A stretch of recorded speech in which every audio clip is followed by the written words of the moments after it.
सहनाववतु सहनौ भुनक्तु सह वीर्यं करवावहै तेजस्विनावधीतमस्तु मा विद्विषावहै।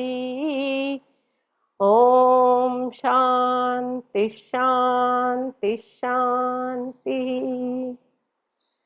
सदाशिवसमारम्भां शङ्कराचार्यमध्यमाम् अस्मदाचार्यपर्यन्तां वन्दे गुरुपरम्पराम्। श्रुतिस्मृतिपुराणानाम् आलयं करुणालयं नमामि भगवत्पादं शङ्करं लोकशङ्करं शङ्करं शङ्कराचार्यं केशवं बादरायणं सूत्रभाष्यकृतौ वन्दे भगवन्तौ पुनः पुनः भगवन्तौ पुनः पुनः। प्रणाम स्वामीजी। समस्त जन कल्याणे निरतं करुणामयं नमामि चिन्मयं देवं सद्गुरुं ब्रह्मविद्वरं सद्गुरुं ब्रह्मविद्वरम्। प्रणाम स्वामीजी। We had already celebrated Gurupūrṇimā on 21st July, last Sunday.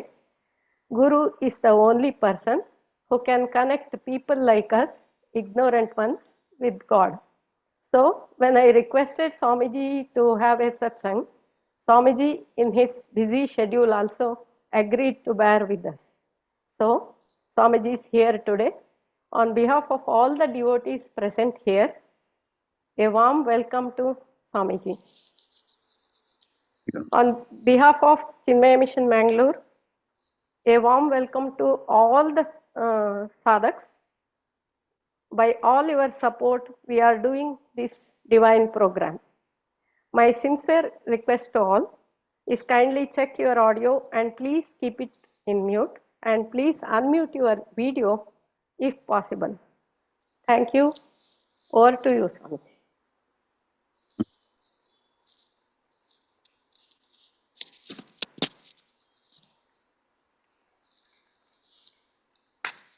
Shankar गुरु जय शंकर गुरु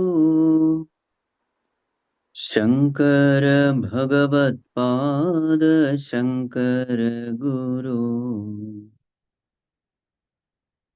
शंकर गुरु जय शंकर गुरु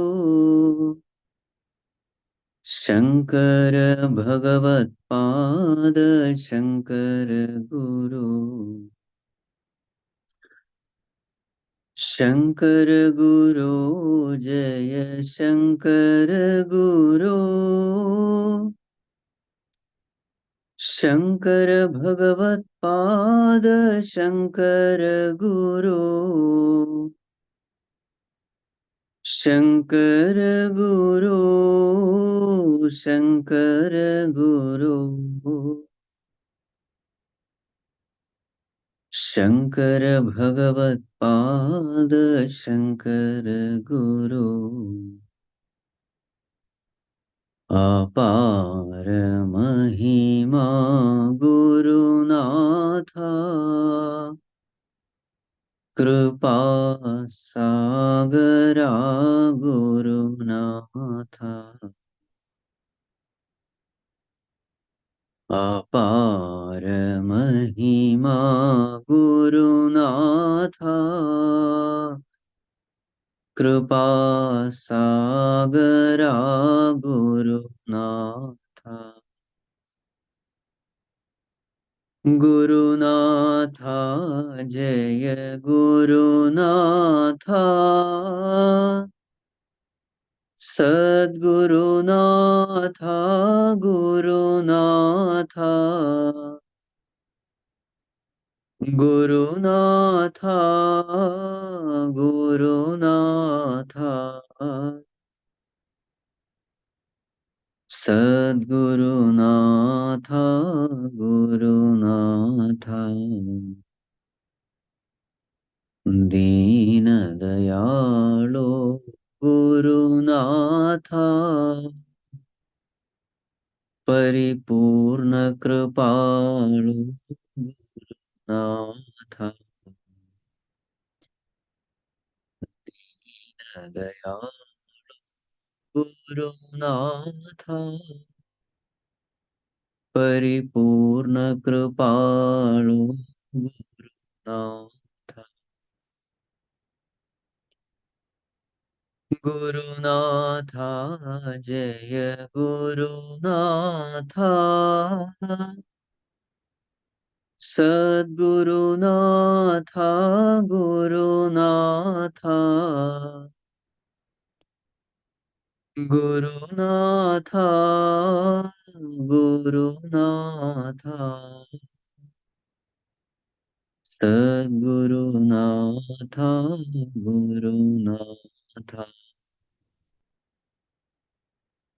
Shankara Guru Jaya Shankara Guru Shankara Bhagavat Pada Shankara Guru Shankara Bhagavat Pada Shankara Guru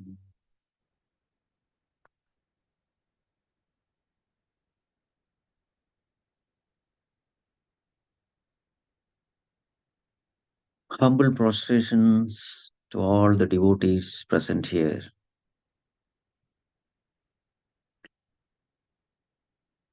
So on this auspicious occasion of Gurupūrṇimā,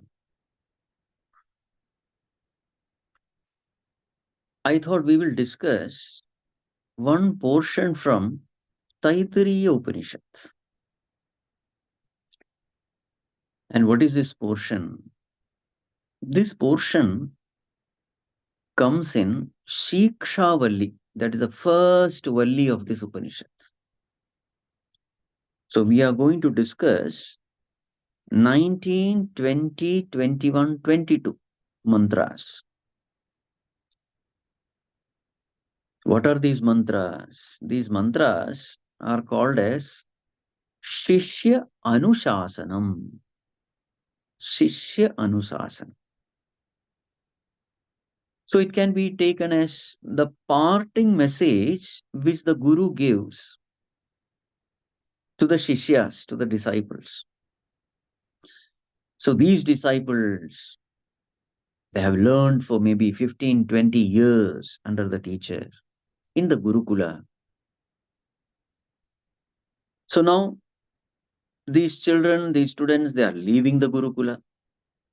So the Guru has to give a parting message. Now these students are going to enter into gṛhasthāśrama. Brahmacarya ashrama is over.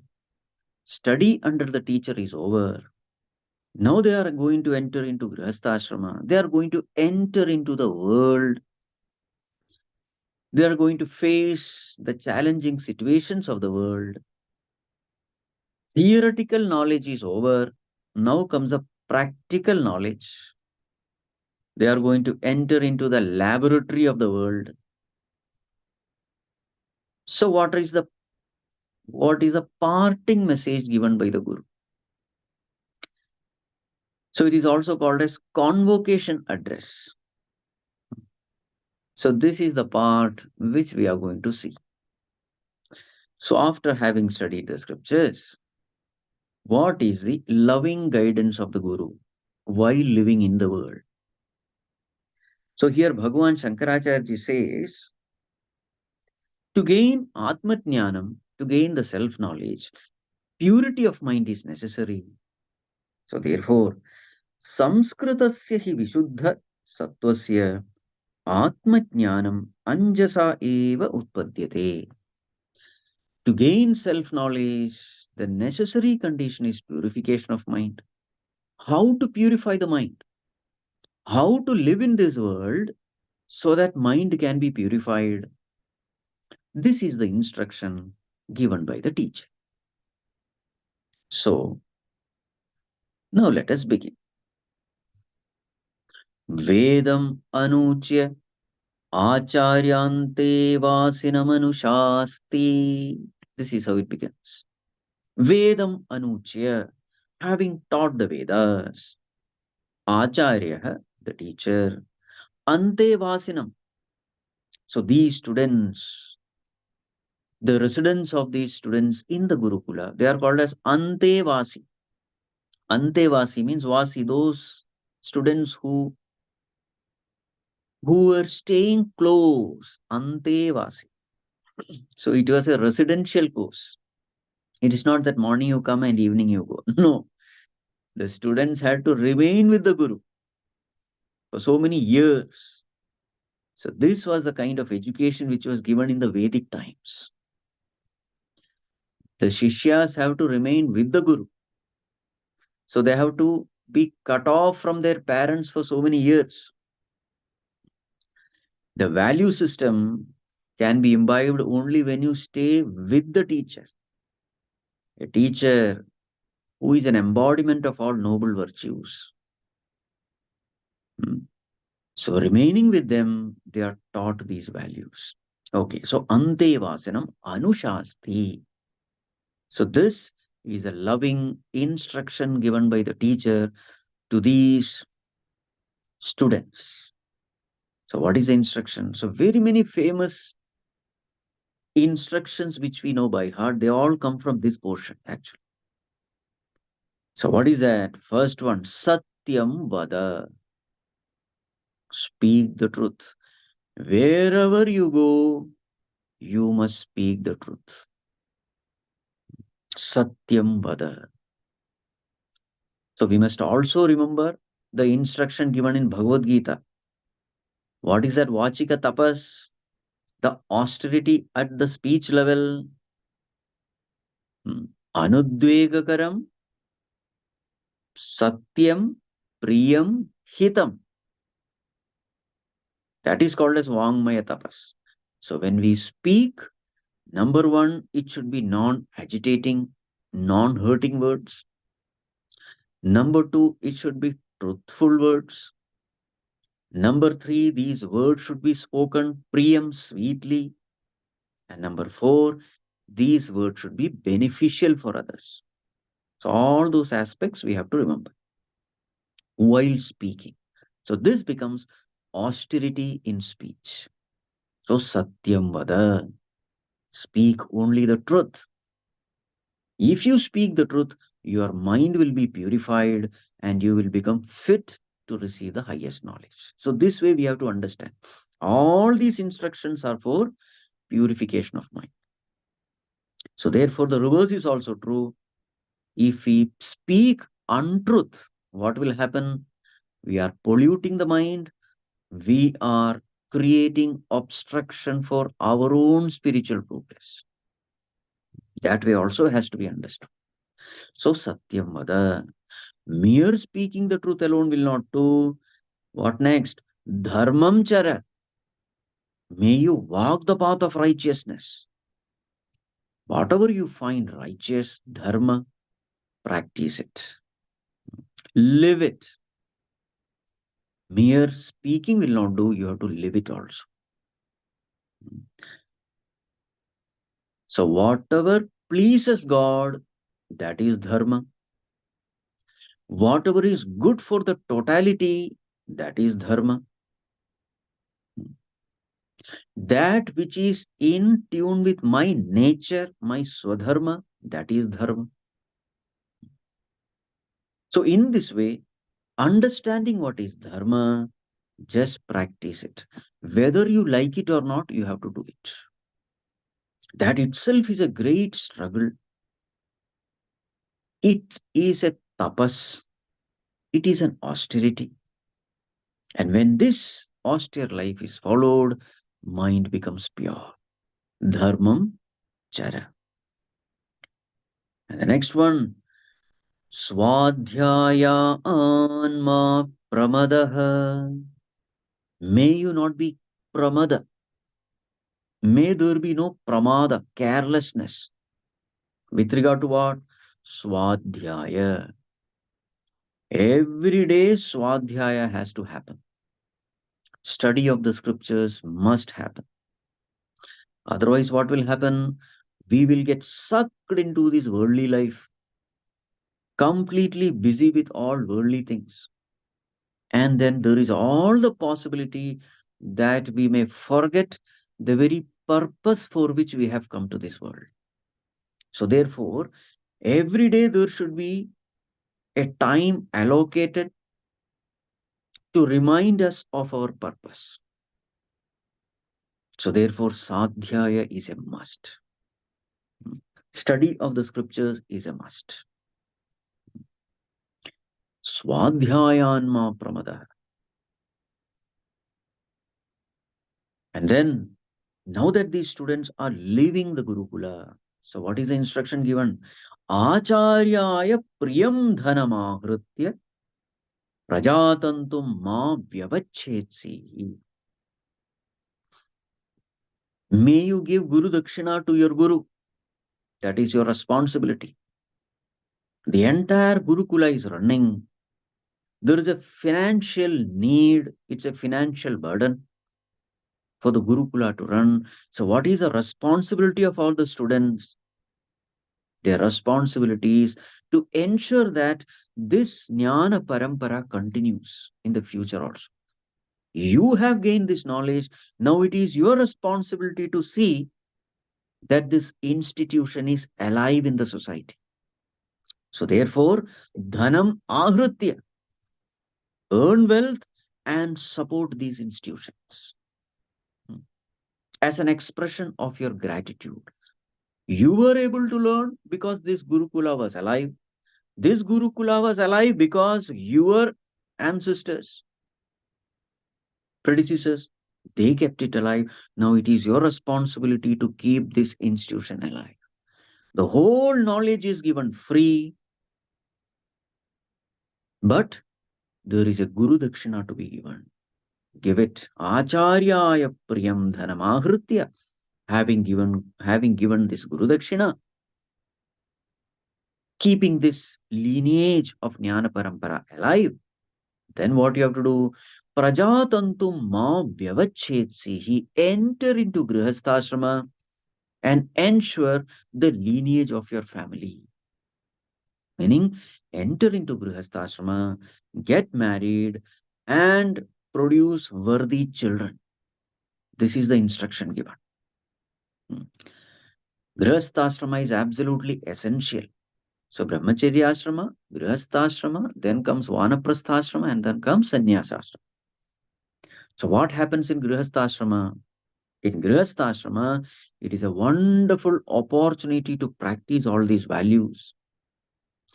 Because now you are going to interact with your in-laws, your wife, your husband, the in-laws, the children. So in Grihastha, what happens? It is a wonderful opportunity to help your heart to grow. In Brahmacharya ashrama, we train our head, we gain the right knowledge. And in in Grihastha ashrama, we train our heart in all values. And this is absolutely essential. Brahmacharya ashrama is knowledge based. Grihastha ashrama is what you call as love based, we can say. Heart is developed. Love for all is cultivated. There are so many virtues we have to cultivate. For example, patience, compassion. All these virtues we cultivate in Grihasthāśrama. So head and heart should grow. And that is essential for knowledge to take place. Acharyaya priyam dhanamahritya prajatantum ma vyavachetsi. Again the Guru says, Satyanna pramaditavyam. May you not be careless with regard to Satyam, truth. Dharmanna pramaditavyam. May you not be careless with regard to Dharma. Kushalat na pramaditavyam. May you not be careless with respect to kushala. What is kushala? One's own welfare and well-being. See the instruction given. Unless your welfare and well-being is taken care, you will not be able to take care of the welfare and well-being of the society, of the nation, of the country. Just not possible. So therefore, start from yourself. Kushala na pramaditavyam.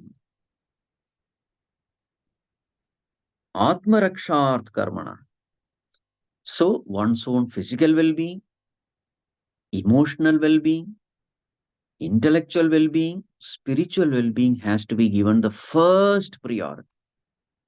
If I am not peaceful, what peace I can give to others? So the first, take care of your own welfare and well-being, material as well as spiritual.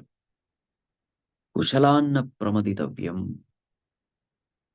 First take care of yourself, then take care of the world, if needed. Kushalanna pramaditavyam. Then bhutyaina pramaditavyam. After that, ensure that there is material prosperity. Bhuti means material prosperity. That is also essential. If you have been given the ability to earn wealth, that is a great ability and talent. You must earn wealth. Not only for yourself, for the welfare of the society also, it is essential. Only then you can give dana, dakshina, charity, etc. So, bhutina pramaditavya. Spirituality doesn't mean living in poverty. No. In spirituality, both are taken care. We have to take care of both material prosperity and also spiritual evolution. So very clearly the instruction is bhutyena pramaditavyam. In gṛhasthāśrama, this is one of the responsibilities of the gṛhasthāśramis. Earn enough wealth. Because they are the ones who are actually supporting all other ashramas. Gurukula is supported by the gṛhasthāśramis. Vanaprastha is supported by the gṛhasthāśramis. Sannyasashrama is supported by the gṛhasthāśramis. So therefore, the most important thing is gṛhasthāśramis should earn enough wealth. Bhutyena pramaditavya. So therefore, the wealth which we earn in order to support other ashramas, this wealth becomes a means for our purification. With what intention wealth is earned, that is also important. Many times we hear criticism of wealth, etc., in so many places. But here, very clearly, the Upanishad instructs earn wealth according to your ability. If that talent is given to you, that talent belongs to God, and therefore that talent must be well utilized. Because that talent doesn't belong to you, it belongs to God. And anything that belongs to God, which you have been given, you must make use of it properly. Bhutyena pramaditavya.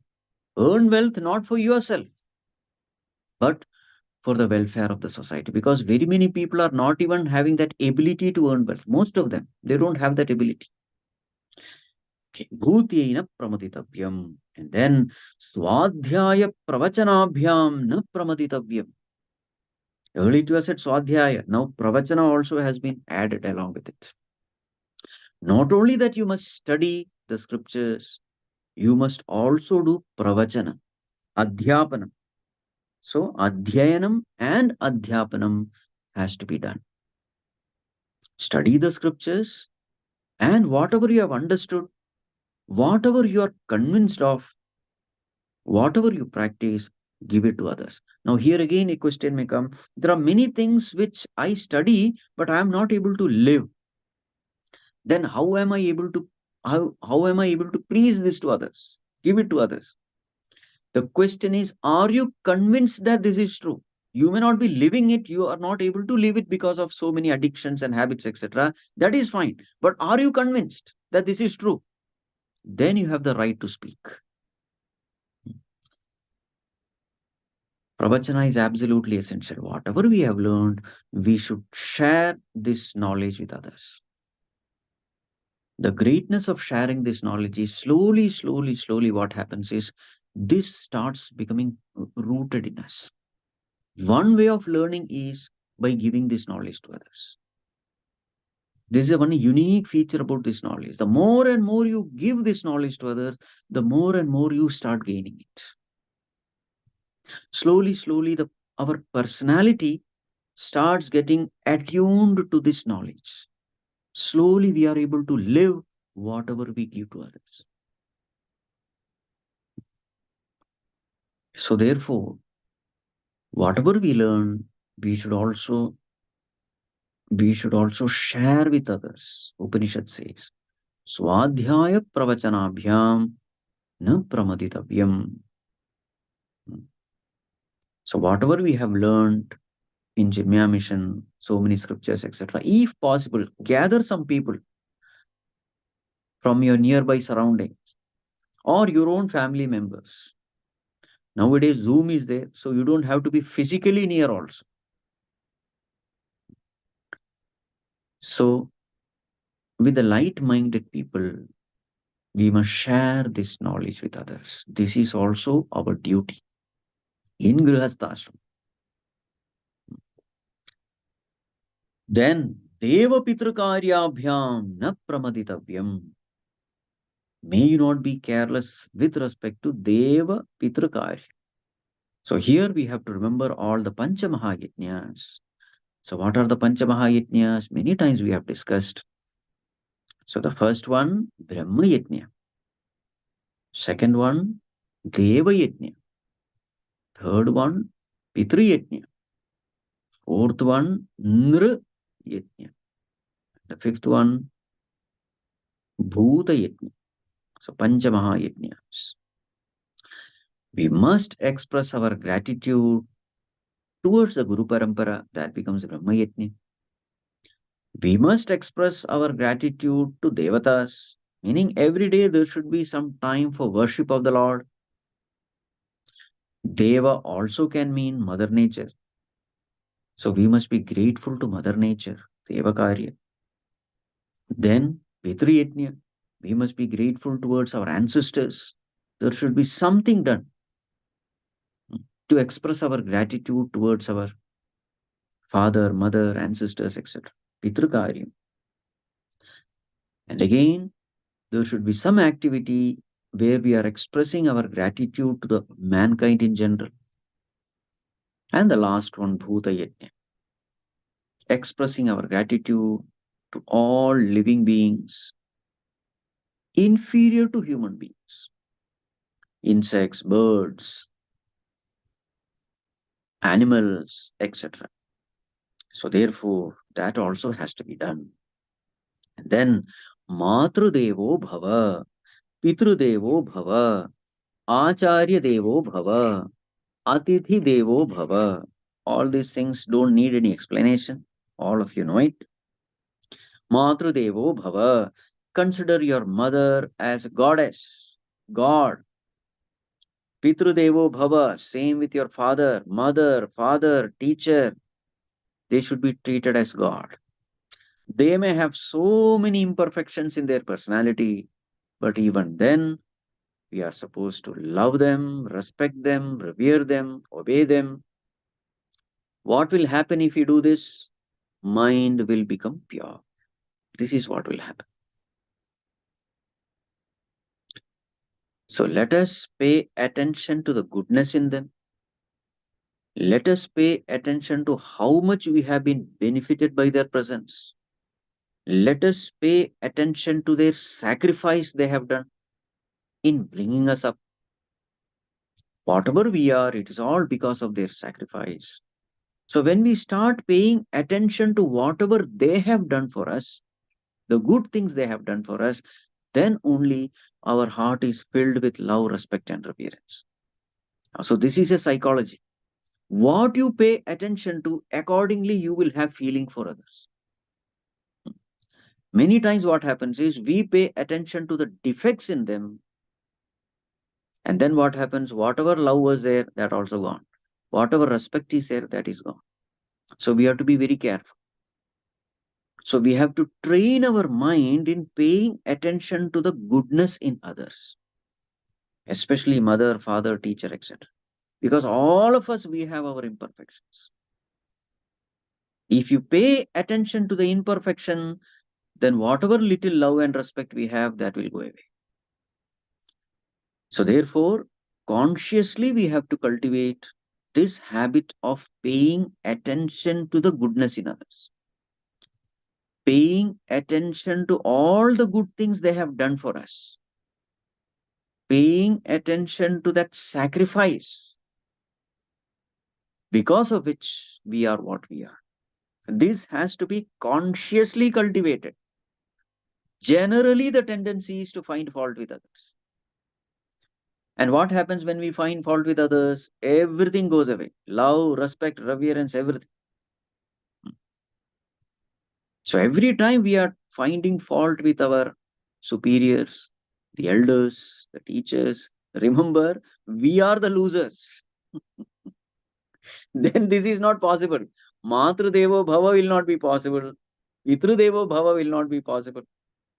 Acharya Devo Bhava will not be possible. So whenever the thoughts take a wrong direction, correct yourself.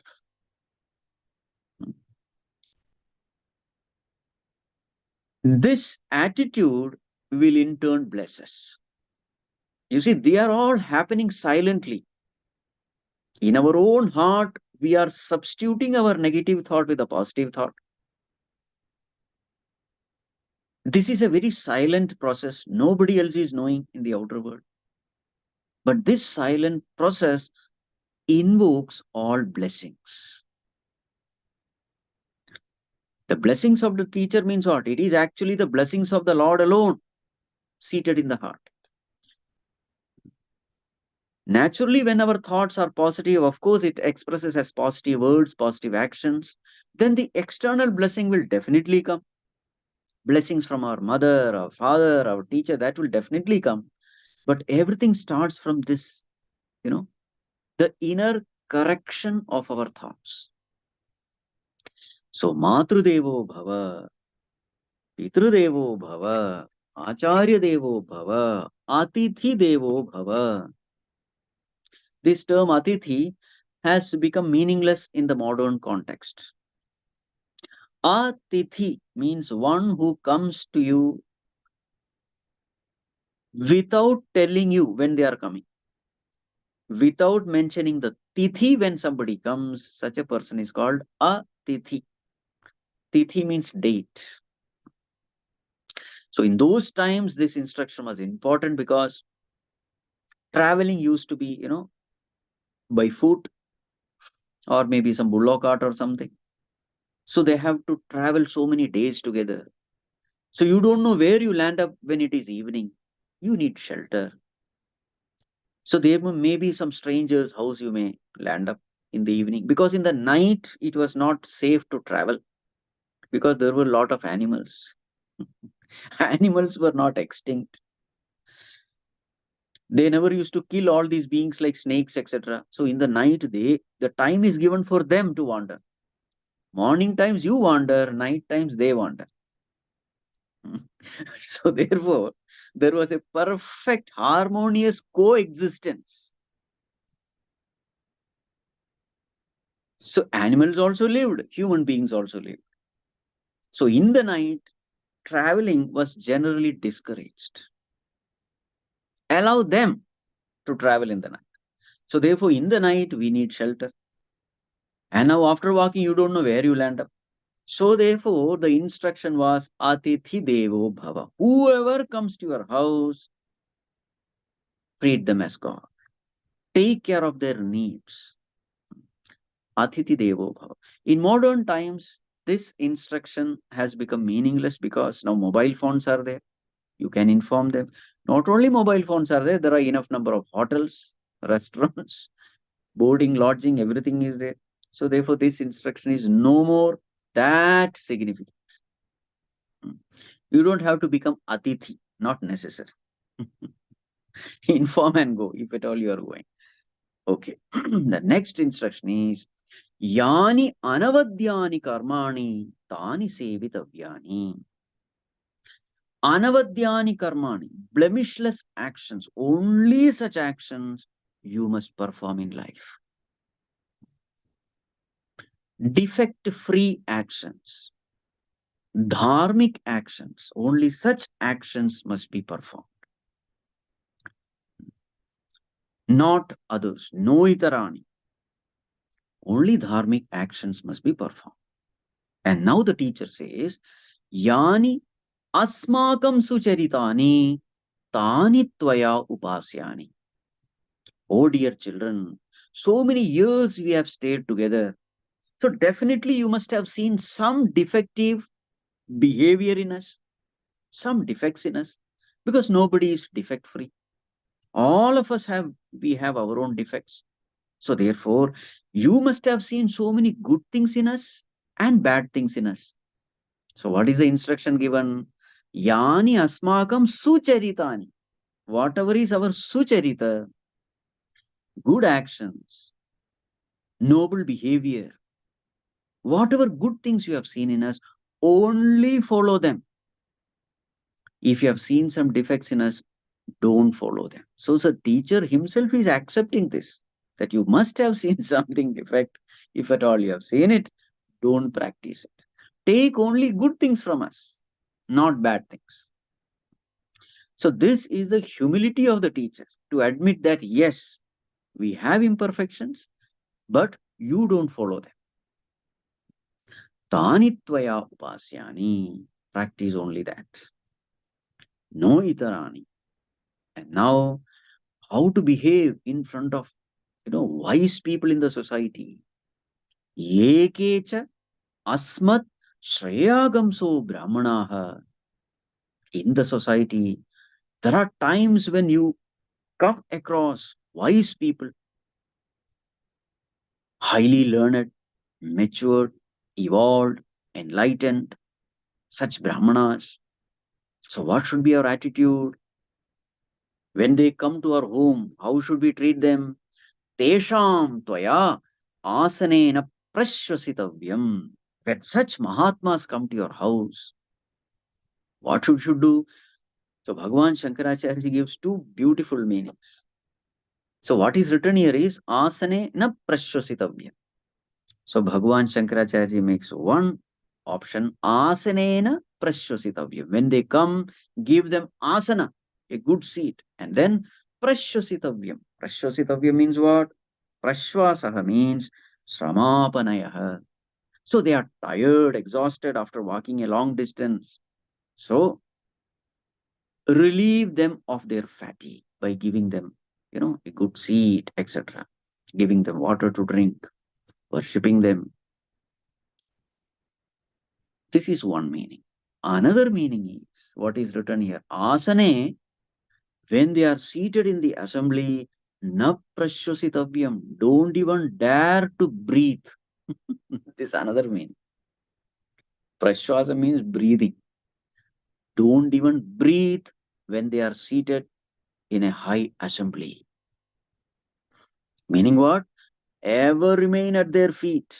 The wise people, the noble ones, when they are there, don't talk too much to such an extent that they have no time to speak. Allow them to speak. Don't go on beating your drum. Many times we do this. We are so full of ourselves. We are so full of our problems, our worries, our anxieties. We are going on talking, talking, talking. And what do these Mahatmas do? They are in no urge to speak. They become silent. Mm. Allow them to speak. Learn from them. Be at their feet. Ask relevant questions. Make use of their presence. Make use of their wisdom. This is what we have to do. Tvaya asane na prashvasitavyam. You see, All these instructions, they are at the gross world. You will find that when you are able to practice these in the gross world, you are able to practice these in your subtle world also. A person who is going on talking in front of a Mahatma, he will do the same thing at the seat of meditation also, isn't it? In meditation also, there is a Mahatma seated. Who is that? The Lord, the witness, the Antaryami. He is seated there. So if we keep on talking in front of an outer Mahatma, we will do the same thing at the seat of meditation. And what is that talking called? It is called as chattering of the mind. They are the same. In the grosser world, you blabber. In the subtler world, you chatter. So chattering mind is nothing but in the presence of the Lord, you are going on talking. This is also called as wandering mind. See? So the more and more we practice these things in the outer world, you will find that you are able to practice these things in the inner world also. First, start practicing in the grosser outer world because that practice is easier. And then you start finding that in the spiritual practice, you are able to practice this in the inner worlds of thoughts also. They're all very, very important instructions. Satyam vada. In the outer world, when you are only paying attention to the truth, giving value to the truth, when you give value to the truth in the outer world, you are able to pay attention to the truth in the inner world also. You see, when you give importance to truth in the outer world, you are able to give truth, you are able to give importance in the inner world. Inner world, what is the truth? Your consciousness is the truth. You are able to shift your attention to this truth. Why? Because that is how you have practiced in the outer grosser world. Please understand the outer world and the inner world, they are not divorced from each other, not separate from each other. In the outer world, if you give importance to the illusion, then the inner world also you will be deluded by these illusions. So that is why a righteous living in the outer world is absolutely important if we have to progress in spiritual paths. Tvaya asane na prashvasitavyam. And now comes the instruction of charity. How we should be charitable. How should we give dhanam?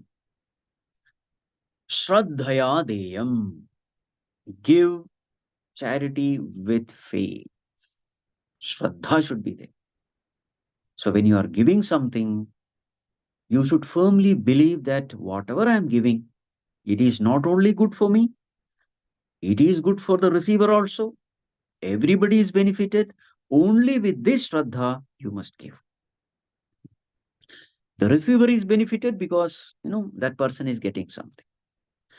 The giver is benefited because it gives us an opportunity to share whatever we have, to express our gratitude to whatever we have received. So with this faith in giving, you must give.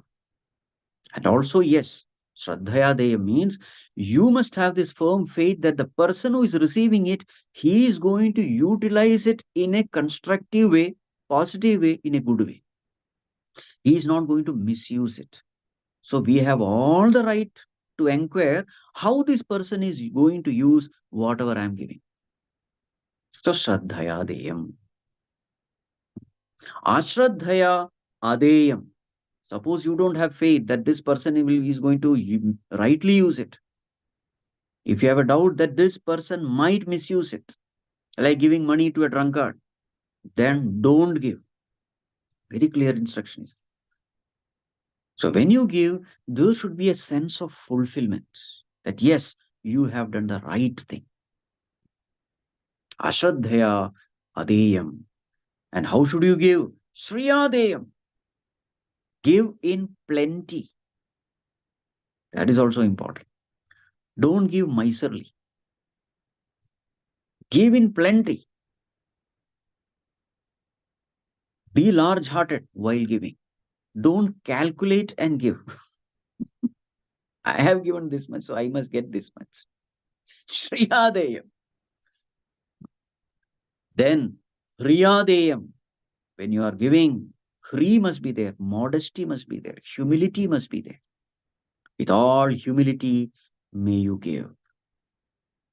Because real giver is not you, real giver is Bhagavan. What you are giving doesn't belong to you at all. What Bhagavan has given you, you are giving it to others. So actually it belongs to Bhagavan alone.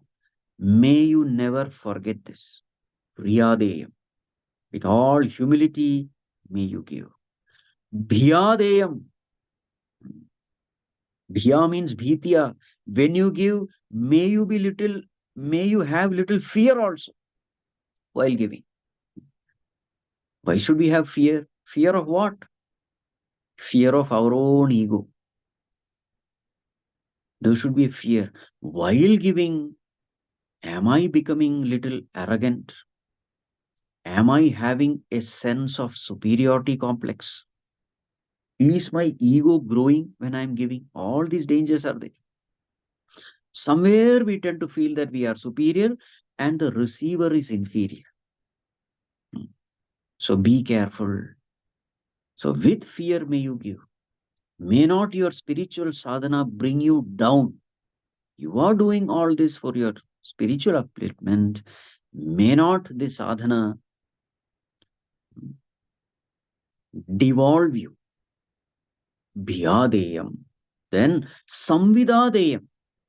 May all tender, noble emotions of compassion, sympathy, etc.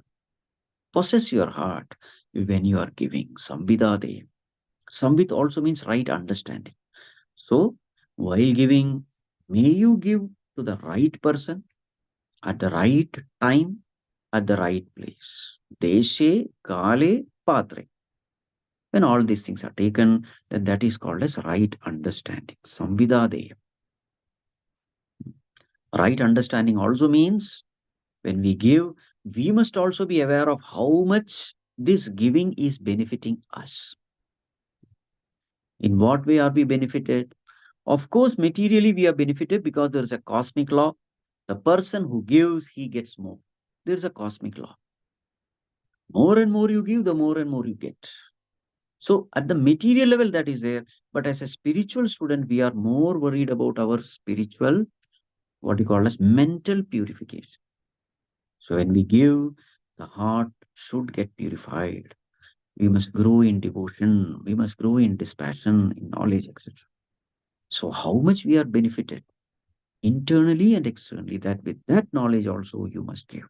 And of course, it is our responsibility to give because we have taken so much from the society. Samvidadeyam. I have taken so much from the society, so therefore I must give. We live a life of sacrifice and service, producing more than what we give, giving more than what we take. So this is there in Chinmaya Mission Pledge also. So this must be our life. Life of contribution, life of sacrifice. Such a person alone evolves. Tasmat sarvagatam brahma nityam yajne pratishthitam, it is. Bhagavan says that, you know, I am conquered by yajna. Yajna means sacrifice. Those people who sacrifice, they live a life of sacrifice and service. Such a person conquers. That all pervading Lord is established in yajna. That's what Bhagavan says. So, literally speaking, a life of sacrifice, is a necessary condition for purification, which is a necessary condition for gaining self-knowledge.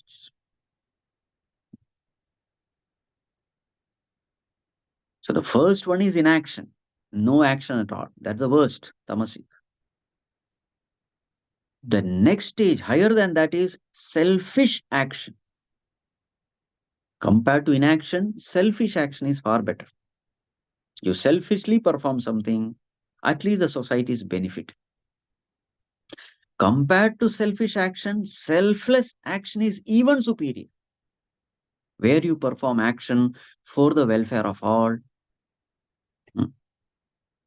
Selfless action. And compared to selfless action, egoless action is even superior. Egoless, selfless action. What is egoless action? You are giving for the welfare of all, but even while giving, there is no trace of ego. That is even better. Only such a person who does egoless, selfless action becomes fit to enter into the state of actionlessness, naishkarmya. That state of actionlessness is a state of pure consciousness. You see? So this is the gradation.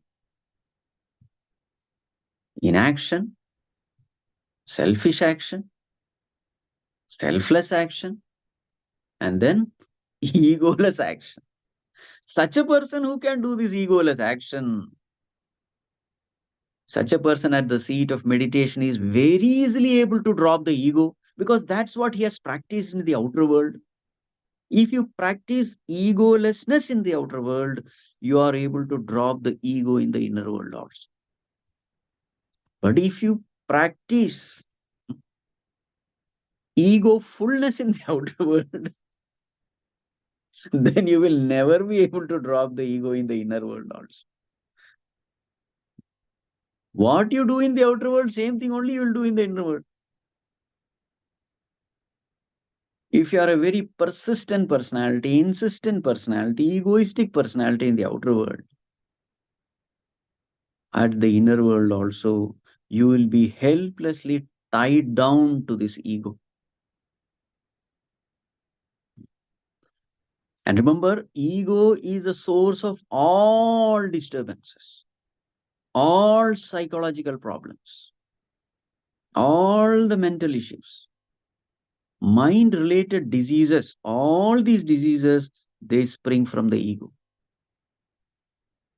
So therefore, in the outer world, if you are not able to drop the ego, how can we drop the ego in the inner world? Dropping the ego means what in the inner world? The ability to detach from our thoughts and attach to consciousness. Remember that. Disidentification from the thoughts, from the BMI, and identification with consciousness. This is what we have to do in the inner world at the seat of meditation. You will find that a person who is pampering the ego in the outer world during the outer actions, while interacting with others, a person who is pampering the ego will not be able to detach from the BMI during meditation. Okay. So if you want something higher, you must be ready to drop the lower. Dropping the lower ego is necessary to hold on to higher consciousness.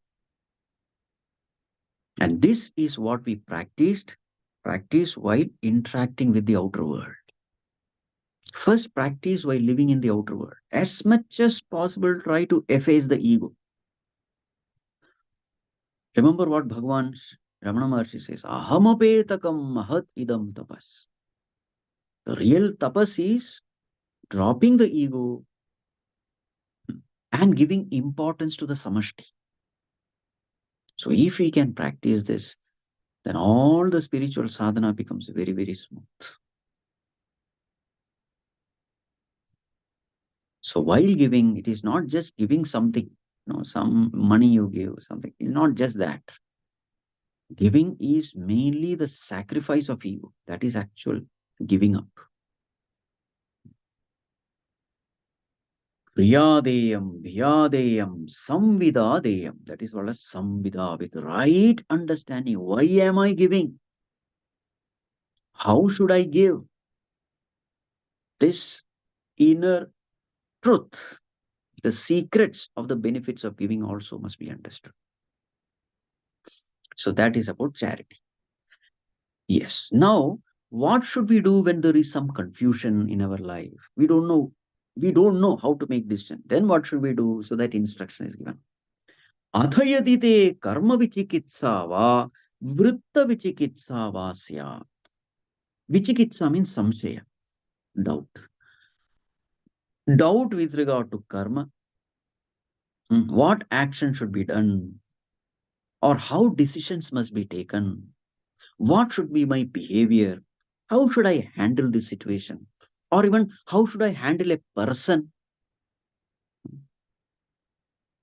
So many personalities we have to encounter in life. How to handle them? Sometimes we'll have to handle some person whom we doubt, who is an accused person. We are not sure whether he has done some crime or not, or he has done certain thing. How to handle certain such people? So, with all regard, with all these issues, how should we take decisions? So, what he said here, ye tatra brahmanaha sammarshinaha yukta ayuktaha aluksha dharma kamasyuhu. What decisions have the wise people in the society taken? How did they handle this situation, similar situation? That we must pay attention to. So, whenever we are not very clear with regard to the scriptures, let us turn attention to the great ones in the society. How did they handle this situation? Now, there's a beautiful description given of wise people in the society. Who are they? What are their characteristics? That is beautifully mentioned here. Brahmana. Who are they? Sammarshinaha. Sammarshinaha means what? Vicharakshama. People who are discriminating. Those people who have the ability to rightly discern, discriminate, separate what is right and what is wrong. Because very many times the matter is very, very complex, complicated. So you need a very subtle, pure mind even to think deep and to understand what is right, what is wrong, what is dharma, what is adharma. So the wise people are the ones who are able to think deep. They are able, because their minds are very pure. Remember, when the mind is pure, you are able to think deep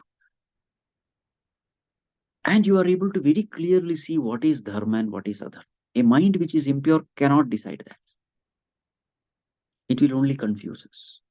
So submersion. So these are all the abilities which come in a pure mind. Ability to discriminate between what is dharma and what is adharma. So sammarshinaha. And who are these people? Yuktaha. In their own life, they are integrated. Yuktaha. What is a sign of an integrated personality? The lower readily comes under the control of the higher. This is the sign. So what are the lower in us? What are the higher in us? The sense organs are the lower one. Compared to the sense organs, the mind is higher. Compared to the mind, intellect is higher.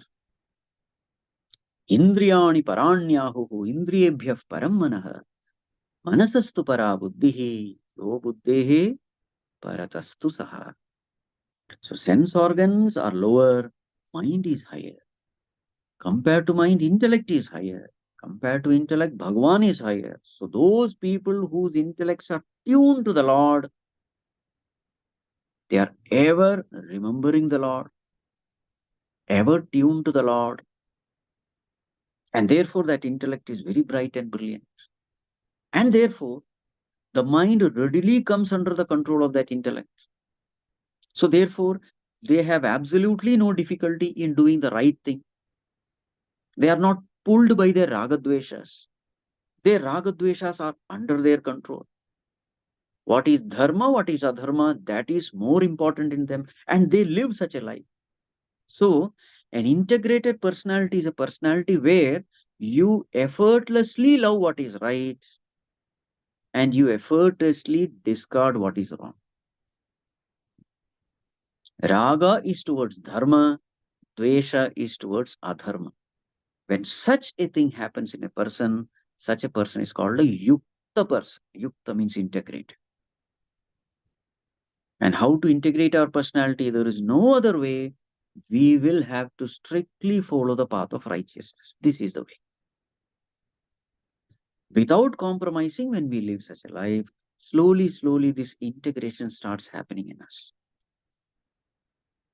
Walking the path is the way to integrate our personality. That is why it is said, dharmam chara, satyam vada. You have to just do what is dharma. So, such Mahatmas who have integrated their personality, yuktaha, and therefore, with such integrated personality, ayuktaha. Ayuktaha means what? Ayuktaha means aparaprayuktaha. They never get swayed by the influence of others. Others may try to influence them, but they will not be influenced. Aparaprayuktaha. They can never be influenced. Whatever they know it is right, they will just walk that path. You can't tempt them, force them, persuade them to deviate from the path. So yukta ayuktaha, alukshaha. Aluksha means what? Arukshaha means akruramataya. So those people who are compassionate ones. When a decision is taken, sometimes you have to take decision through your heart. So as Pujya Gurudev used to say, as far as while dealing with yourself, use your head. While dealing with others, use your heart. When you are dealing with others, sometimes you have to be compassionate. With yourself, you should be strict. But with others, you should be little lenient, compassionate. So alukshaha means compassionate ones. And dharma kama. Dharma kama means what? So Bhagavan Shankaracharya says, adrishta arthinaha, meaning akamahataha. You cannot, what you call, bribe them through wealth. Because what are they seeing? So it is said, adrishta arthinaha. They are not drishta arthi. Arthi means seekers. They are not seeking what is seen. They are seeking what is unseen. What a beautiful word. They are also seekers, but they are not seeking the external seen material prosperity, material wealth. They are seeking the unseen wealth, the divine wealth, the Devi Sampat, the purification of mind, liberation, etc. They are all unseen wealth. Adrishta arthinaha. So such people who cannot be influenced by all these kinds of bribing, cannot be influenced by threatening, they don't care about their life.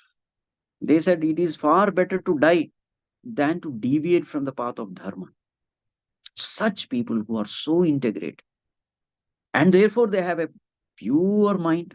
So this is a beautiful instruction of, how a person who is living a dharmic life, what happens to the state of his mind, how he proceeds towards the path and how he attains the path is a beautiful thing. So when we walk the path of righteousness, there is a lot of struggle, there is a lot of sacrifice, and in the process, the mind becomes pure. And such a pure mind is able to clearly see the difference between what is dharma and adharma. Otherwise, this dharma and adharma will be very, very confusing. It's not easy to even understand what is dharma and adharma. So, in case I am not able to understand what is dharma and adharma in my day to day life, then approach such Mahatmas who have such pure minds. Take guidance from them. And whatever they say, just obey it. If you can do this, then your mind will be pure. If you can do this, then definitely spiritual progress will happen. In fact, Bhagwan himself functions through these Mahatmas. So therefore, whenever such confusions happen, and it will happen in an impure mind, all confusions will be there. Then approach such Mahatmas and seek guidance. So this is the instruction given. And finally it is said, Yesha Adesha. This is the command. So this is the command of the teacher. Yesha Adesha, Esha Upadesha. And this is the loving instruction also. Adesha means what? You have to just do it. Don't give excuse. That is called as Adesh. For your own welfare and well-being, strictly follow it. Esha Adesha, Esha Upadesha. At the same time, oh dear children, this is our loving guidance to you. Esha Vedopanishad. This is the essence of the whole Vedas. This is the secret of the whole Vedas. Etat Anuśāsanam. This is the discipline to be followed throughout your life. Evam upasitavyam. This is the way you have to live. Evam uchaitad upasyam. This alone is the way you must live. So repetition is done. Why repetition? To show respect and reverence for this knowledge. Repetition is done. So that's what Bhagavan Shankaracharya says. Adarartham punarvachanam. So thus this portion, beautiful portion, comes to an end. So in short, walk the path of righteousness. In short, unless you do good to others, no good is going to happen to you. In short, be selfless, egoless. In this way, may you live your life. See what a beautiful instruction is given. So in the Vedic times, this knowledge was given more importance, you see. Not the breadwinning education, not the money-making education. That education was never given at all in Gurukula. You see the difference of those times and the present times. Money-making education was never given any importance. Character-building education was given importance. And therefore, in those times, Vedic times, problems were not there. Just imagine 15, 20 years you are learning this from your teacher. Teacher himself is walking that path, inspiring everybody. 15, 20 years, what? Just imagine what happens to the character of those children who grew up in such a divine presence, in the presence of enlightened masters. And then when they go back to the society, remember, Brahmacharya ashrama is almost 25 years, 1/4 of your life. And then when such individuals go into the society, they become the pillars in the society, positive contributors in the society. Such youngsters are sent into the society who are embodiment of character. Just imagine the condition of the society. Naturally, problems will be very, very less. You see, All the problems in the modern society, it is there because this knowledge is completely ignored. Only money-making education. And therefore, a lot of problems, a lot of psychological problems.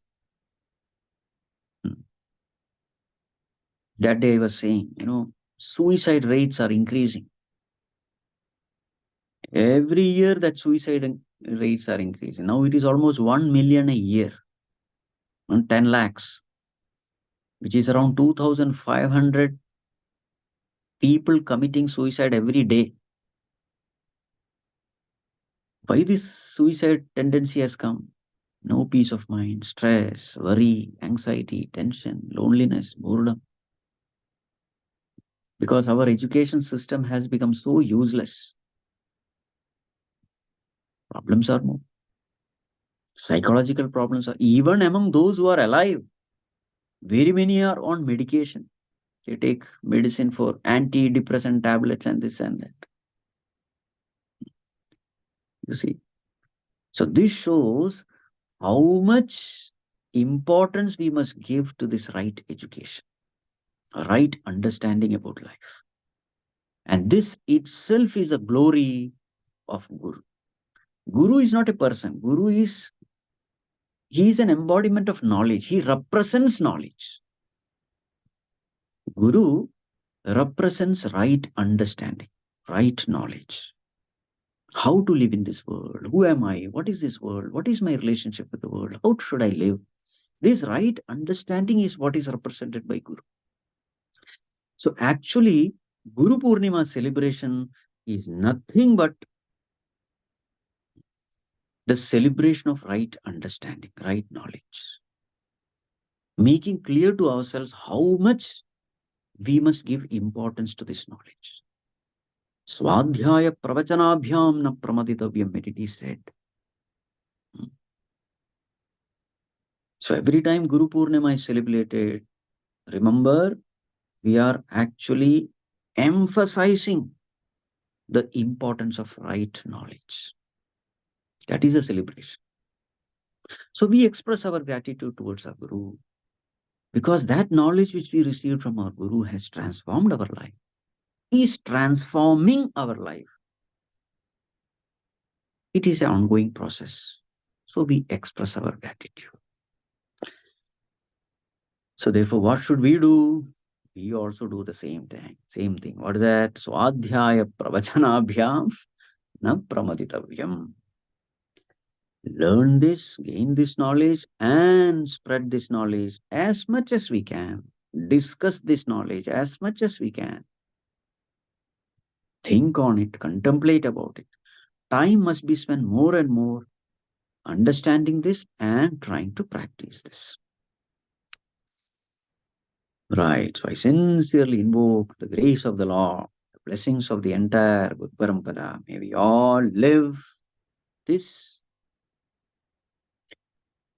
knowledge, this loving guidance given by our rishis, our saints and sages. May we never ignore this knowledge. May we thus bring light into our life, and thus may we enlighten others' life also. Right. Now, if you want to ask something, most welcome.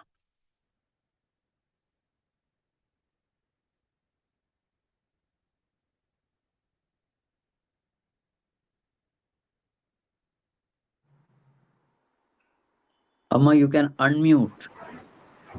Hari Om Swamiji. Hari Om Ji.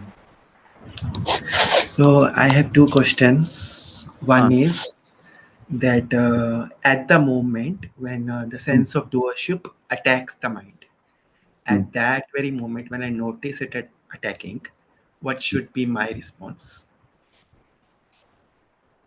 The first question is, the first point is, are you able to observe this?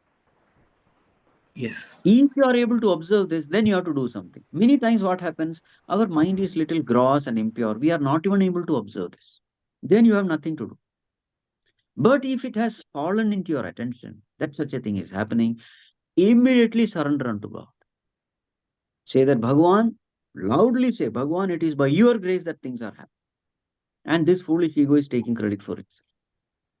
2-3 times you think on it, tell this loudly, assert it, and slowly, what happens is the sense of doership will start waning away. Every time this happens, do this. Make it a habit. Make it a habit to be ashamed of yourself when this sense of doership is asserting upon you. Feel ashamed. No. Somebody is praising you and then you are feeling happy. So when you are feeling happy, you should feel unhappy observing your happiness. You see? I am rejoicing when somebody is praising me. This ego is so active. I am taking credit for it. That is the way. See? Subtle egoistic joys also should be a reason for concern.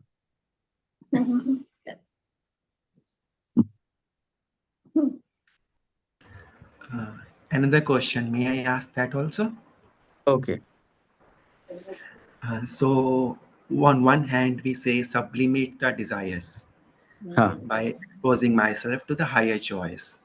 But on other side, we also say we may engage in pleasures, but in accordance with dharma, in dharmic ways. So Correct. in the second case, there is indulgence, but in the boundaries of dharma.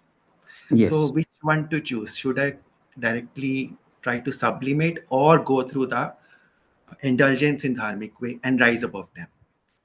See, it all depends on who is asking this question. Do you have the capacity to totally give up all this indulgence? Then that is first option. If you have that capacity to give up completely, then that would be the first option. But there are people who don't have that strength. They have understood it, but they are not able to live it. For them, the second option is there. Okay, fine, indulge, but with socially accepted boundaries, which is within the limits of dharma. So this option comes. So always option number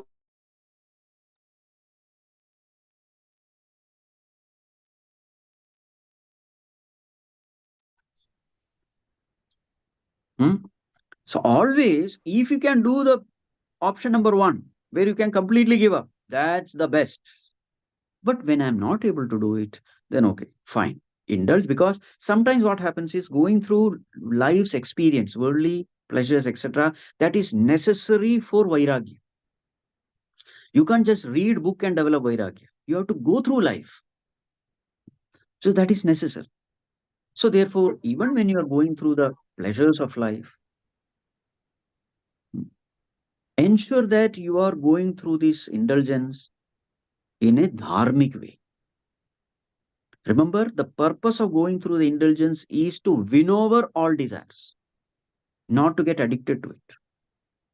When you are going through all these pleasures in a dharmic way, slowly you develop vairagya, dispassion. And a time comes when you are able to totally drop it. So finally, how do I realize my capacity? How much is my capacity? How do I know? Try. Try for the highest. And if you are seeing that you are failing again and again, understand that, oh, I am not yet grown now.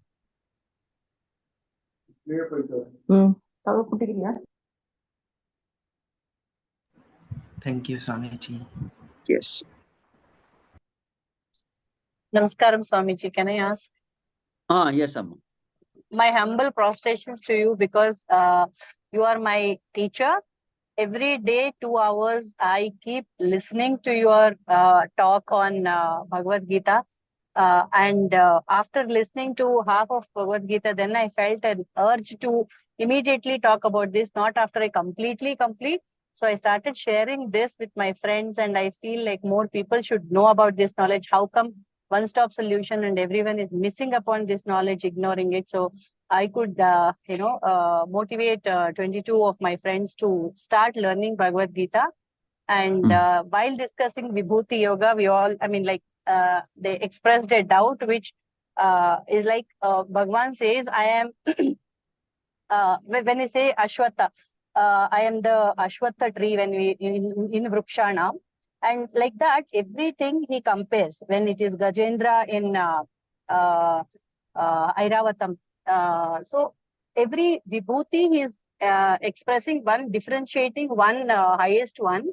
Why is it? When he says trees, Bhagwan is like, why Ashwatha is given importance? Of course, all the Trimurtis are there in Ashwatha. It has its own, value. All that is fine, but every being Bhagwan is there. No, why to differentiate is what they asked. So I express saying that this is for us to meditate upon. For example, if it is Ravi Ramshuman, if you say sun is something which we can see and relate and meditate upon that. When you say all stars, we may not be able to, focus and meditate on each one. When you say Shashi, it is the moon which we see and we can meditate upon that. It becomes easy for us to focus. It is to make it easy for us. It is specified. So what wanted to hear from you. So. See, these instructions are given for the beginners. For the beginners, they are encaptured only when they see something extraordinary. See, something infinite, something very powerful, something which is very glorious, majestic. So for the beginners, this is very useful. The infinite sky you see, then to remember God becomes very easy. Because God is always remembered as omniscient, omnipotent, all-powerful, all-knowing. So something which reminds you of that God, you must be able to see in creation. So that is the beginning step. So try to see God in everything that is extraordinary. In the beginning, that is very helpful. And later on, as you evolve, you will come to know that everything is God.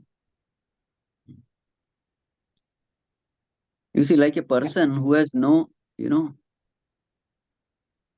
eyesight, no powerful eyesight, he sees all big things. He is not seeing the small things. A person whose eyesight is weak, he sees the bigger things only. A person who has tremendous eyesight, he sees everything. So in the same way, a beginner is like a person whose eyesight is very weak. In that eye testing Thank you also. so much. Convinced. Yeah. Swamiji, one more doubt. Yeah. When we say Bhutanam Asmi Chaitana, Bhagavan is in every being, then, if there are cockroaches troubling us in the kitchen or, rats troubling us, sometimes we tend to, use some chemical, something to get rid of them.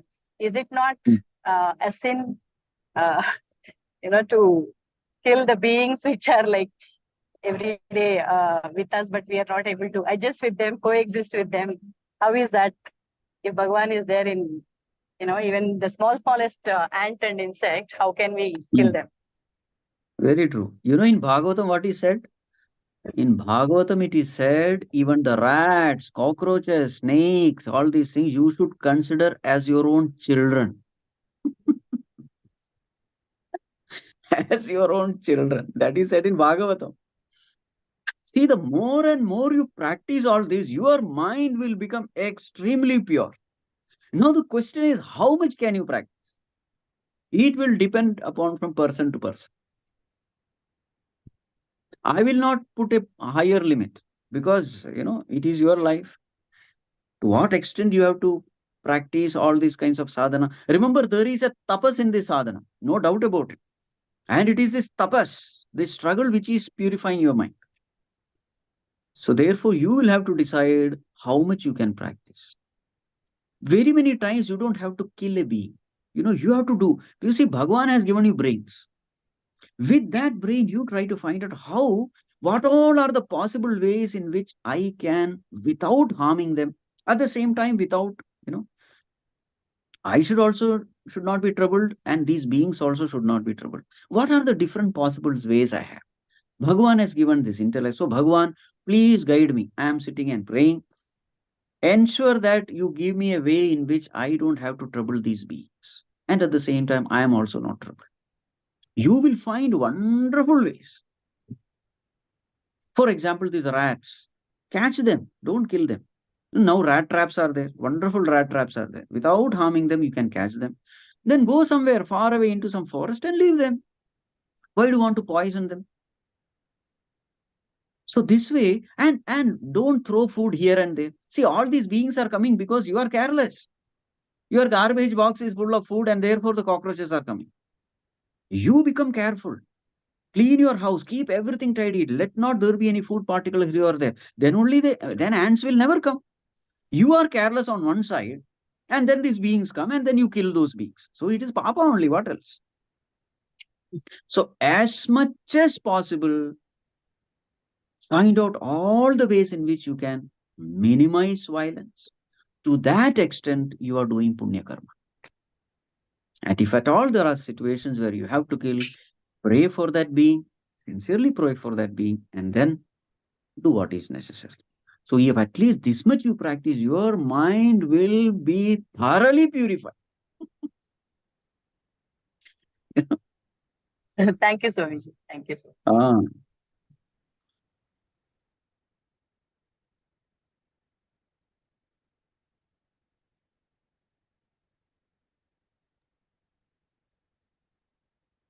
There are a few questions from the YouTube session. Rupama, you want to, shall I just read them out? Okay.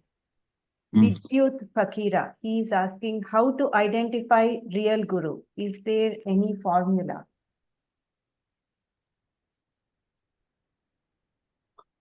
See, there is nothing called real guru, unreal guru, small guru, big guru. Whatever guru is needed for you, it will come to you. That is a cosmic law. For example, for a baby fox, mother fox is the guru. And for that baby fox will find a mother fox, giving milk to it, taking care of it, because that is what is needed. So according to your evolution, the right kind of guru may be in the form of father, mother, teacher, friend, husband, wife. That particular guru comes according to your need. So if you are in step 10, the step 11 will automatically appear. There may be step 100 next to you, but you will not see it, because you are not mature enough to appreciate that guru, see that guru, benefit from that guru. So therefore, whatever guru is needed for you, it will come. It doesn't matter whether you are a human being or an animal or a bird or an insect. Everybody is guided. Everybody is pulled in this ladder of evolution. So whoever helps me evolve to my next state is my guru. So in this sense, everybody is a guru, knowingly or unknowingly, consciously or unconsciously. What is needed for you will come unasked. And you will be inspired in the presence of that person. Suddenly that person, whatever that person says, it starts making sense to you. That person becomes an inspiration for you. That person becomes a role model for you. You start feeling that, yes, I must live my life as this person is living. So then understand that is your guru for the time being. Very soon, as you evolve, maybe that person will go away, another person will come. Maybe a bigger personality. Because now you are, with your pure mind, you are able to appreciate that bigger personality. That person was always there, but I was not able to appreciate, understand. And as you keep evolving, such personalities will keep appearing in front of you. That is God's, design of this cosmos. So we don't have to worry about gurus. When the right time comes, when the right maturity comes, the right guru appears in front of us. That is Bhagavan's job to supply guru to us. It is not our job. Our job is whatever we learn from the guru, let us implement. That is our job. Supplying the next level of guru is God's job.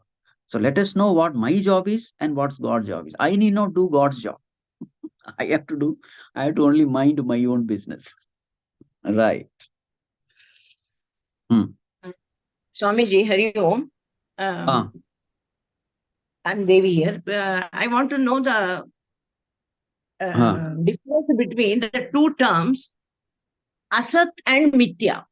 I'm confused with their meanings. Asat, we say Sat, Asat, and we also say Brahma, Satya, Jagat, Mithya. So Mithya and Asat. When in such context, we'll have to take two different meanings. Asat is something which is not there at all.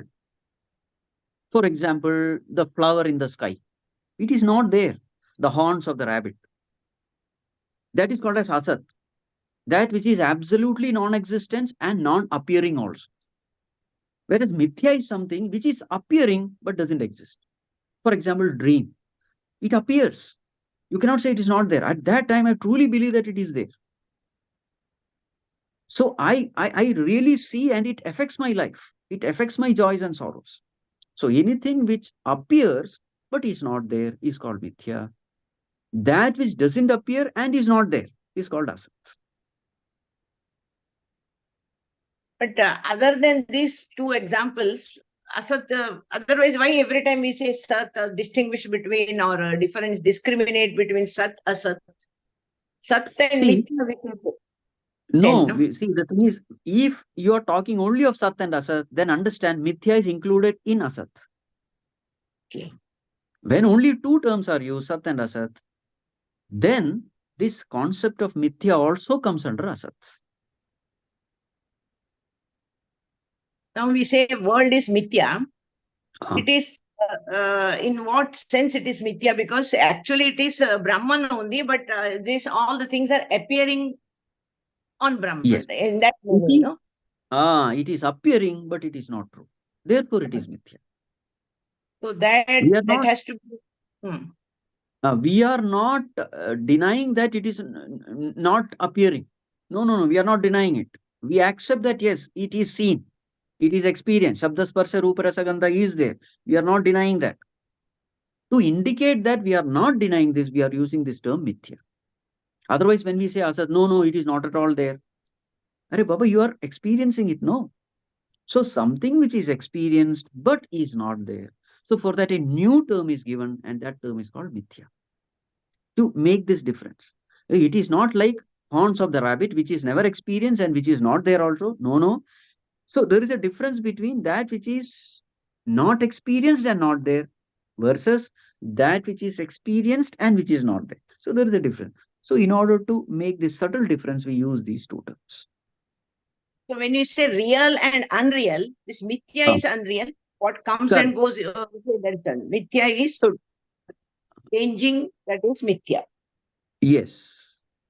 So depending upon the context, you'll have to see. If there are only two terms, real and unreal, then understand the unreal what we are talking of is generally Mithya.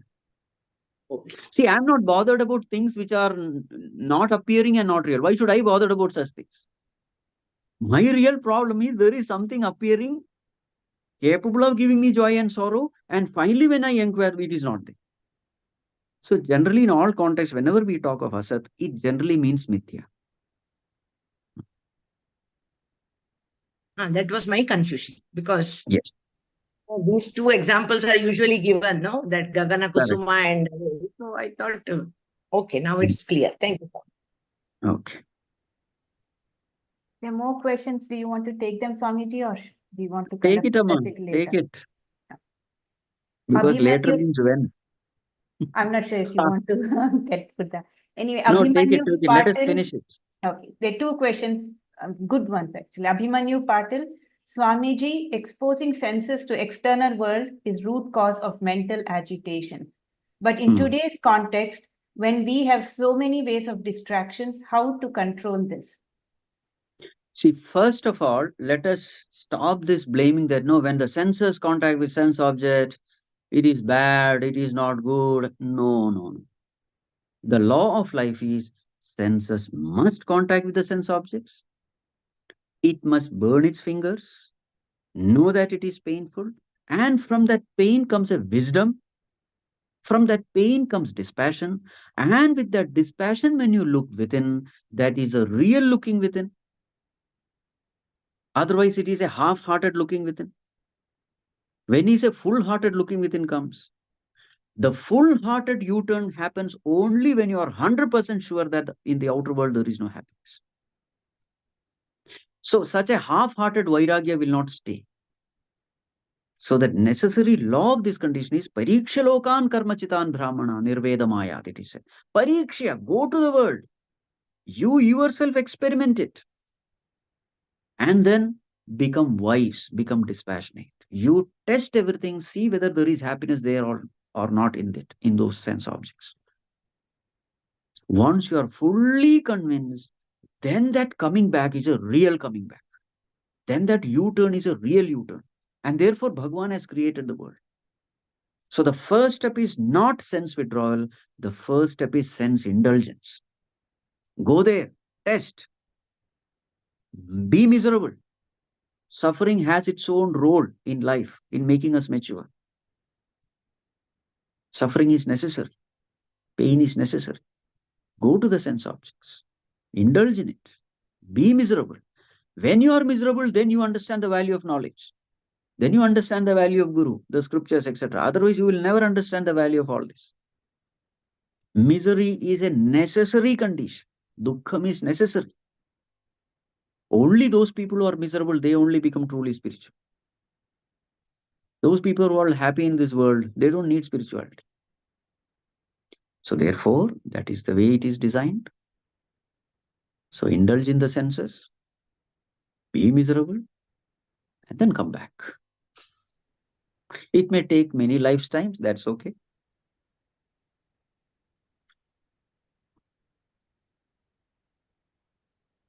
One more question, I'll just finish that and then... Well, what is the question? You read that earlier question once again. I hope I have answered, because that person is not there, so I don't. Swamiji, exposing senses to external world is root cause of mental agitations. But in today's context, when we have so many ways of distractions, how to control this? So the question is not how many distractions are there. Question is, have you learned the most important lesson? The most important lesson is any sense object is nothing but pain. Following the sense organs will lead only to misery. Have you learned this lesson? The question is not how many distractions are there. Question is, have you learned this basic lesson? If you have learned the basic lesson, then you will go with it. This is the answer. Yes, Amma. One more question. This is the last one. Sorry, I'll just finish that. Aditya Nikhil Kumar Singh. If the world is just the projection of the one's mind, then why do all people see the same reality, even the enlightened ones? Do you want me to read it? No. See, I understood the question. Why is it that everybody is seeing the same reality? You say that it's an illusion. See, hallucination is something which only I see, others don't see. Then I know that yes, it is hallucination because others are not seeing, only I am seeing. So definitely there is some problem with me. But the problem with the world is everybody is seeing. So how can you say it's an illusion? That's the question.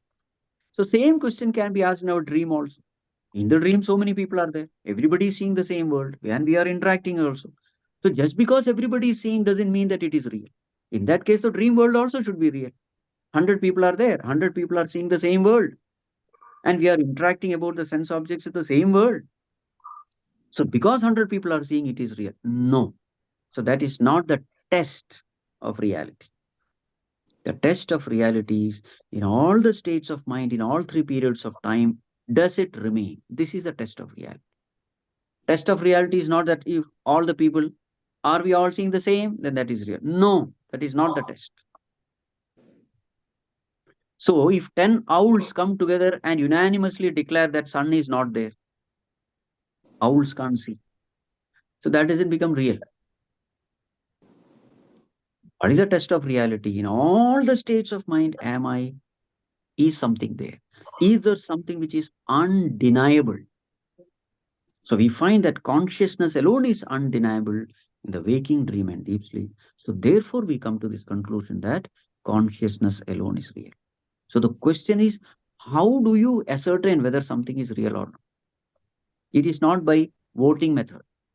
Majority say, therefore that is real. No, that is not the way.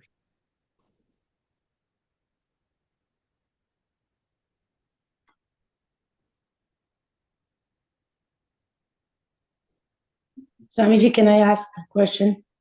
Ama. Yes. As an extension to Deviji's question, Mithya, we experience mithya, right? But it's said to be an appearance. Why do we say it is unreal when it is actually real in an experiential term, but it is actually impermanent? I feel like impermanent, it makes more sense to me. But Asad, when you just totally rule it out, I don't understand. See, dream, is it unreal or impermanent? What? I didn't get it, Swamiji. Dream, your dream experience. Dream. Yeah. Is it unreal or impermanent? I would call it unreal. When do you call it unreal? After waking up from the dream, isn't it? Yes. In the same way, from the absolute standpoint, when you wake up onto that ultimate truth, when the mind is completely silenced, the mind is transcended. In that state in that absolute state, we say the world is real. The world is unreal. Because so we can only, so only from the absolute standpoint it can be said. For people like me, it is real. No. True. See, so therefore it is, that information is not at all useful. No. I am living in this world. I am facing the problems in this world. I am not even able to handle the problems of this world. And then I am saying the world is unreal. That is unfair. So therefore, if I am really experiencing the world, so there is a purpose for which God has given this world experience to me. Let me not say world is unreal. That may be true from a very high standpoint for some Mahatmas who are jnanis and all that. But for me, that may be an absolute truth, but absolutely useless truth. And maybe absolutely harmful truth also. So let me not keep it away. Not all lessons are for me. A second grade child should only study second grade syllabus. Thank you. Thank you so much. Thank you.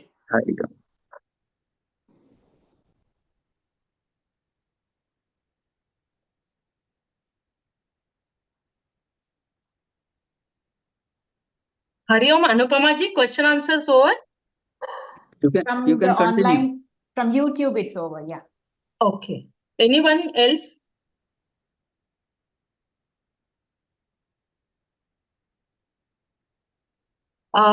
Hariom, devotees, whoever has a desire to donate for this Guru Parampara, Chinmaya mission, the main aim of the Chinmaya mission to give the knowledge to masses like us. So whoever has desire to donate, the details of bank account of Chinmaya Mission Mangalore are available under this YouTube lecture also, and on Chinmaya Mission website also. So please use that bank detail and please donate. Thank you. Rupamma, you can give the thanks. Yes. Suniti, I request you to convey the vote of thanks. Hari Om Swamiji, my humble pranams. With heart full of gratitude, we thank you, Pujya Swamiji, for joining us today and enlightening us on importance of leading a dharmic way of life with right knowledge, and how righteous living in our outer world will purify our inner world and help us to drop our ego and remain ever tuned to God. Thank you, Swamiji. We thank God for blessing us with your guidance. You seamlessly relate wisdom of ancient scriptures to modern society, which enabled us to think, inquire, and understand it in a better way. Over the past few years, we have been attending Swamiji's Jnana Yajnas and trying to become the best versions of ourselves. My inward journey began after I started attending Swamiji's Jnana Yajnas. Swamiji's rational and analytical explanations helped even a beginner like me to understand the deeper wisdom hidden in our scriptures. Thank you so much, Swamiji, for guiding us in the path of devotion and self-inquiry. Now we would like to extend our sincere thanks to one of our sadhakas who sponsored today's Zoom platform. Thank you, Amma. And thank you all who have joined us today through Zoom and YouTube. A special thanks to Chinmaya Mission Mangalore and all those involved in organizing this satsang and giving us an opportunity to be a part of it. Thank you all. Hari Om. Swamiji, will you conclude? Okay.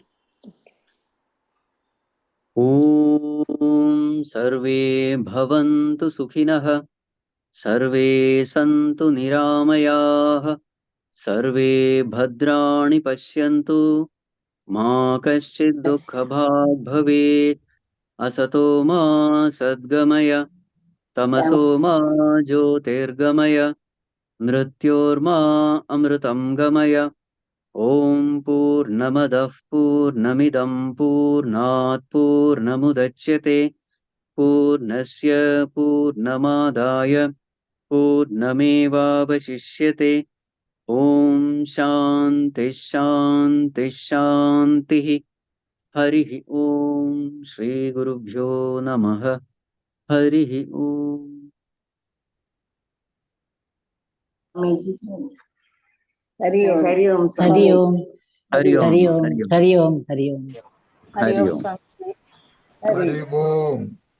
Hari Om. Hari Om. Hari Om. Hari Om Swamiji. Hari Om ji. Hari Om. Hari Om. Hari Om. Hari Om Swamiji. Hari Om. Shall I end it now? Amiji, can I? Ah, Can I